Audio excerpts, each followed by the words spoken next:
নমস্কার বন্ধুরা, আমি অরিন্দম চলে আসলাম আজকে এই মুহূর্তে বিরাট বড় একটা ডিএ আপডেট নিয়ে। গত 18ই মার্চ কিন্তু ডিএ মামলার শুনানি হওয়ার কথা ছিল, কিন্তু সময়ের অভাবে কিন্তু ডিএ মামলার শুনানি কিন্তু হলো না।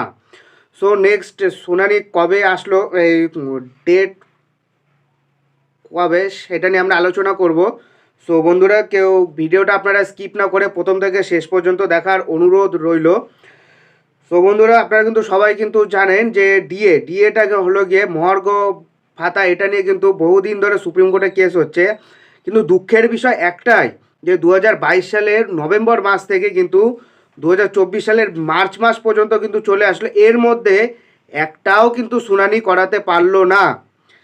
শুধু তারিখের পরে তারিখ, ডেটের পরে ডেট, কিন্তু এক একটার পর এক একটা কিন্তু পিছিয়ে যাচ্ছে। এই দিকে সংগ্রামী যৌথ মঞ্চ কিন্তু এক একটার পর এক একটা আন্দোলন কর্মসূচি থেকে শুরু করে, অনশন থেকে শুরু করে, বন্ধ থেকে শুরু করে কন্টিনিউয়াসলিভাবে কিন্তু করছে। কিন্তু এদিকে সুপ্রিম কোর্ট কেসগুলো লিস্টেড করছে, কিন্তু এত দেরি করে লিস্টেড করছে যে তখন আর বিচারপতিদের হাতে সময় থাকে না। গতকাল কিন্তু 18ই মার্চ 7 নম্বর কোর্টে, আর সিরিয়াল নাম্বার ছিল সেই 60, পুরো 1 থেকে 60 পর্যন্ত কেস শুনে বিচারপতিদের পক্ষে সম্ভব না। ওই জন্য তারা আবার কিন্তু ডেট প্রকাশ করে দিয়েছে। সো নেক্সট ডেট কবে, ভিডিওটা কন্টিনিউ করুন। তারিখ পে তারিখ ডিএ মামলার পরে শুনানি কবে এলো আপডেট। সরকারি কর্মচারীদের আবার অনেকগুলো দিন গুনতে হবে।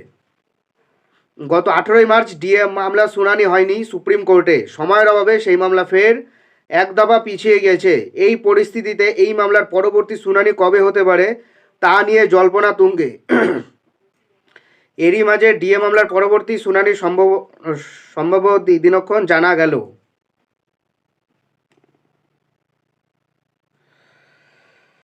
বকেয়া ডিএ আদায়ের দাবিতে আইনি লড়াই জারি আছে সরকারি কর্মচারীদের। এই আবহে প্রায় সব ক্ষেত্রে এখনো পর্যন্ত জারি হয়েছে সরকারি কর্মচারীদের।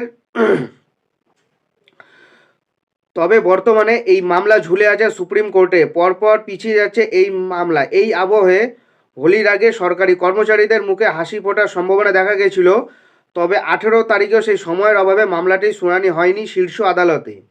এই আবহে ফের কবে হতে পারে ডিএ মামলা শুনানি, বা কবে তালিকাভুক্ত করা হবে মামলাটিকে। এমনিতে আদালতে এখন হোলির ছুটি পড়বে, তারপর গোটা এপ্রিল কাজ হয়ে মে মাসে 19 তারিখে গরমের ছুটি শুরু হবে সুপ্রিম কোর্ট। এরপর ফের 7ই জুলাই আদালত খুলবে রিপোর্ট অনুযায়ী। তারপরে ডিএ মামলা ফের উঠতে পারে সুপ্রিম কোর্টে। কি জানা যাচ্ছে ডিএ মামলার পরবর্তী তারিখ নিয়ে? সুপ্রিম কোর্টের ওয়েবসাইটে ডিএ কেস স্ট্যাটাসে গিয়ে লিস্ট ডেট সেকশনে দেখা যাচ্ছে মামলাটিকে 15ই জুলাই তালিকাভুক্ত করার নির্দেশ দিয়েছেন বিচারপতি। এই আবহে প্রায় 4 মাস অপেক্ষা করতে হবে রাজ্য সরকারি কর্মচারীদের। পশ্চিমবঙ্গে ডিএ নিয়ে একটা ছেলে খেলা হচ্ছে, সেটা সুপ্রিম কোর্ট হোক বা আমাদের রাজ্যে হোক। চার চারটে মাস, তার মানে বোঝা যাচ্ছে এই বছরেও কিন্তু ডিএ মামলার শুনানি হওয়ার সম্ভাবনা একদমই নেই। জাস্ট এটা কেসটাকে মেনশনই করাতে পারছে না। এটা কি করে হতে পারে? ভারতের সংবিধানের বিচার ব্যবস্থার উপরে তো সবার আস্থা আস্তে আস্তে উঠে যাচ্ছে। একটা কেস 2 বছর ধরে বিচারপতি শুনছে না, এটা কোথাকার সংবিধান? এরকম সংবিধান কোথায় আছে? সো বন্ধুরা, এটা হলো আজকেকার আপডেট। সো এরকম আপডেট পেতে হলে অবশ্যই আমাদের চ্যানেল নিউজ অরিন্দমকে সাবস্ক্রাইব করে আমাদের পাশে থাকুন। দেখা হচ্ছে পরের ভিডিওতে। ভালো থাকবেন সবাই। নমস্কার, জয় হিন্দ, বন্দে মাতরম।